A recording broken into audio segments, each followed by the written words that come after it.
if you have a seat.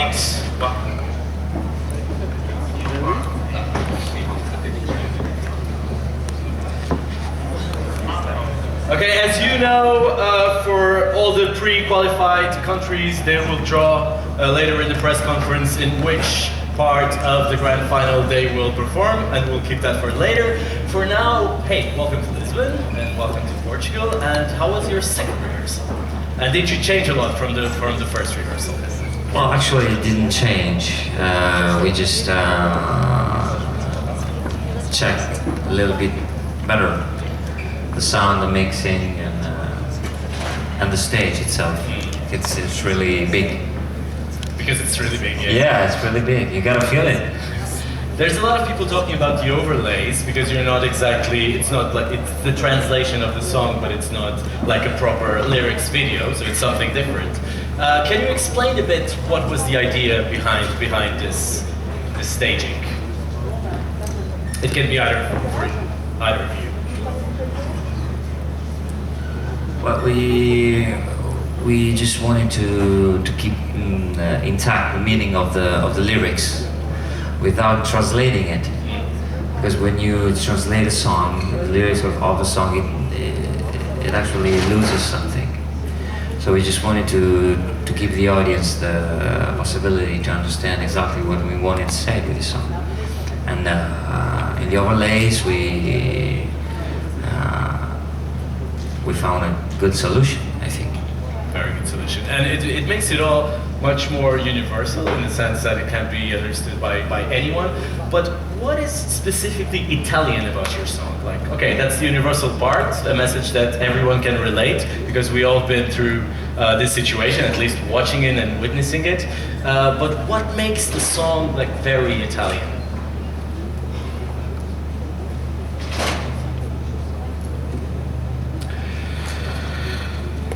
Sì, sicuramente l'interpretazione che gli diamo noi, perché parla non soltanto di un messaggio universale, non racconta soltanto un disagio universale. It's the interpretation we're giving to the song, of course, and it has double meaning. It's not just the universal message you mentioned, but there is a personal side in the lyrics. Ma racconta soprattutto le nostre vite, quello che noi abbiamo provato camminando e crescendo per le nostre strade. It tells a lot about our stories, personal stories as well, what we've felt growing up and making this path until today. Ed è questo che sicuramente la rende italiana, perché racconta la vita di due persone cresciute in Italia. So that's what makes the song very Italian, telling the story of two people that, you know, grew up in Italy and are Italian. Thank you. You know what, when we sing, you haven't done anything to me. Every one of us has in front of his eyes his own personal story, you know? So maybe every one of us can see something different in those lyrics, because at least once in your life you have fallen, and at least once you had to raise up. So it's so personal, okay? And make a connection. It been true to yourself. Was the main thing. The main concern in this song. What makes it Italian? Well, maybe the fact that I'm not Italian actually. I'm Albanian. And so this song is about us all. It's about fear and courage. So fear and courage doesn't have nationality. But the fact that you were born in Albania, does that make you have like a wider vision also of the Italian society, so that you can look at it? I've been studying it for years. And what are the conclusions so far? Well, it's a great country with great people, and I couldn't be more happy. and being there. Talking about great results, like in the last few years, maybe for Nicola, the head of delegation, you've had excellent results in Eurovision because you're bringing your best artists, and they are obviously a good example. You're also bringing the song directly from your biggest musical show, and you're being true to yourselves. Like you're showing in Eurovision true Italian music that Italians like to hear, and yet you have good results. Do you think more countries should have the same approach, or do you think like every solution is possible? I don't know. I think I'm not entitled to say what other countries should do or shouldn't do. No, but from your perspective, because it's working for you. I think for us it worked. We're lucky because we have a very established national selection. It's been there longer than the Eurovision itself. It inspired actually the Eurovision Song Contest. So, and all the artists that go to Sanremo are established artists. They have a very strong career behind them. They have very thorough musical project that they have been working on. So I think it makes, as a head of delegation, for sure it makes my life much easier, because I mean we already have a very good material, and be conscious that Sanremo has a huge interest of the Italian society at any level. So, and the voting process is pretty elaborated. You have a lot of votes coming from the public, the audience, the demoscopic juries, the journalists. So basically, when a song wins Sanremo, and that's the case of Ermal and Fabrizio, they won on every possible. They won every juries, every one of the people were allowed to voted for them.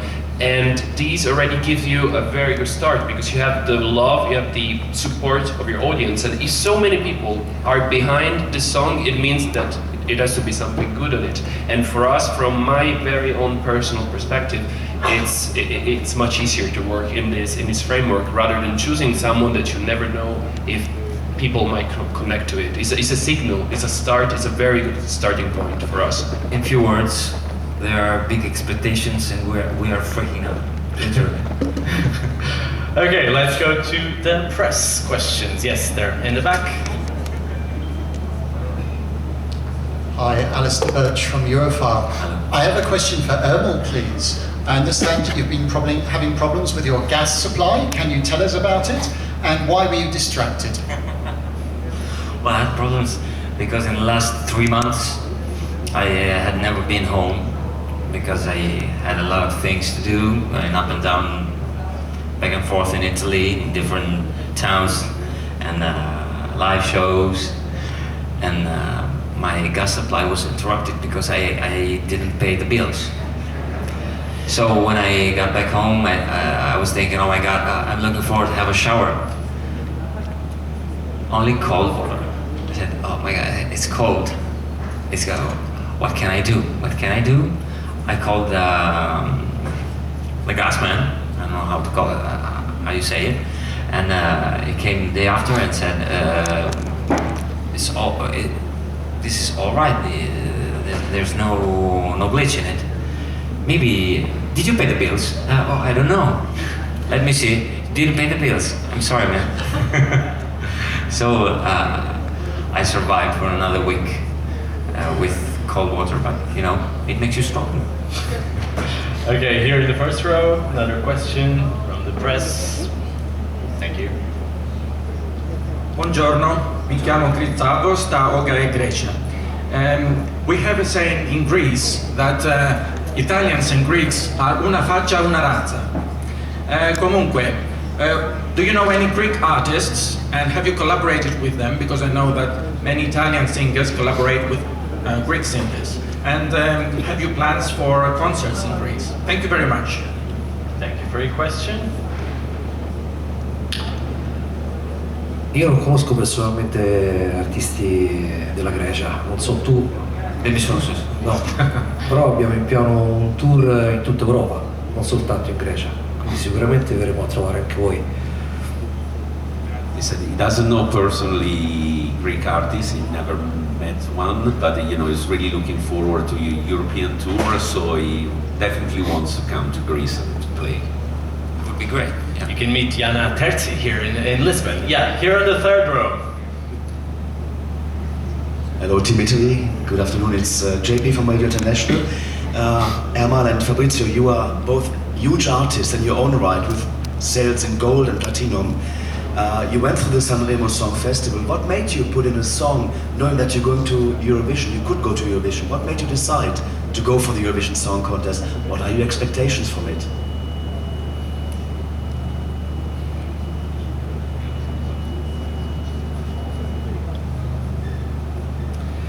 Allora, le aspettative non ci sono, ma neanche a Sanremo c'erano aspettative, perché veniamo qui per portare un messaggio. Questa è la cosa più importante. Lo stesso messaggio che abbiamo cercato di diffondere, che abbiamo diffuso con molta potenza in Italia. We don't have expectation, but we didn't have expectation at Sanremo either.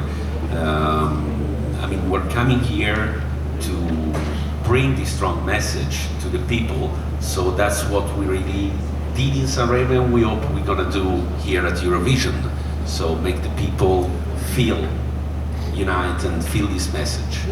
E lo stesso messaggio stiamo cercando di portarlo in Europa, perché l'Eurovision è un amplificatore molto più potente di quello che abbiamo, diciamo, usato finora.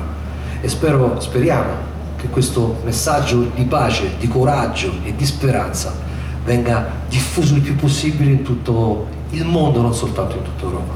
So we came to Eurovision because of course yes, it can amplify the message that we brought to Sanremo, and we want people to understand this message of hope and courage and being united, and this is a strong vehicle for of course the message of our show.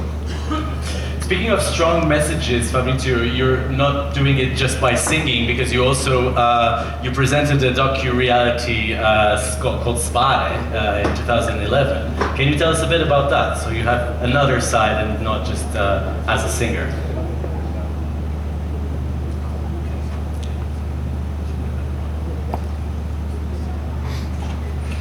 Sì, ho girato quel documentario nel 2011 interamente dentro al carcere di Rebibbia, che è un penitenziario che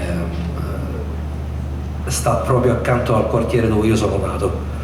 So he shot that documentary in 2011 in the jail of Rebibbia in Rome, and it's the jail close to the neighborhood where he grew up actually. E sono stato a contatto con i detenuti per tanto tempo, ogni giorno.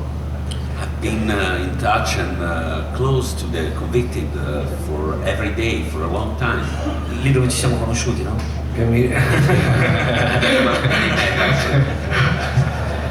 mi ricordo che la cosa che ho apprezzato di più in quel momento della mia vita, dove entravamo la mattina alle 9 e uscivamo la sera alle 18, era proprio che l'aria, il traffico di Roma, ogni piccolo particolare a cui io non davo importanza nella mia vita da uomo libero, in quel momento l'ho apprezzato 100 volte di più. So every day I was going there from 9 until 6 in the evening and living the life there with these people. I really started to appreciate it more, every single detail of my personal life, even the traffic of Rome. I mean, I felt that I had to enjoy it more and more every single moment. La libertà è il valore più importante nella vita di ogni uomo.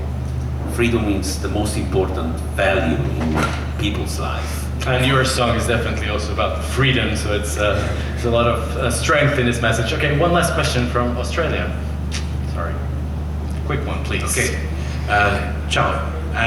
From Blair Martin, Radio 4ZZZ, Brisbane, Australia. Tomorrow in my home state it's Labor Day, a day for celebrating workers' rights.